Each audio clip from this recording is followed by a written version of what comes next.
Hi everyone, good morning সবাইকে। সকাল সকাল আমি রেডি হয়ে বেরিয়ে পড়েছি আমার শ্বশুরমশাই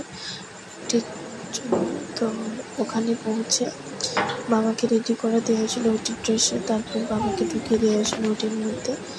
দেন আমাকে ওয়েটিং রুমে অপেক্ষা। তারপরে অপেক্ষা করতে ভালো লাগছিল না, তাই একটু নিচে নেমে চলে এলাম। নিচে ছিল আমার বাবার সাথে দেখা করতে এসেছিলাম। আবার তারপর ওপরে গেলাম।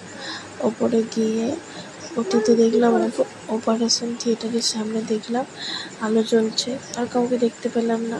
ওখানে আমি ছিলাম আর আমার ছেলে ছিল, নিচে ছিল আমার বাবা। তো ওয়েটিং রুমে আমার ছেলে একটু বদমাইশি করছিল, আর আমি অপেক্ষার পর অপেক্ষা করতে আর যত ভালো লাগছিল না, তাই একটু নিচে এসে চা খেয়ে নিলাম। চা খেয়ে দিয়ে আবার চলে গেলাম ওখানে। তো সর্বশেষে বাবাকে ওটি থেকে ডিসচার্জ করে চলে এলাম বাড়ি। আর বৃষ্টি তো সকাল থেকে হয়েই চলেছে, বৃষ্টির থামার কোনো নাম নেই। বাবা, আমি, আমার ছেলে সবাই মিলে গাড়িতে করে বাড়ি চলে এলাম।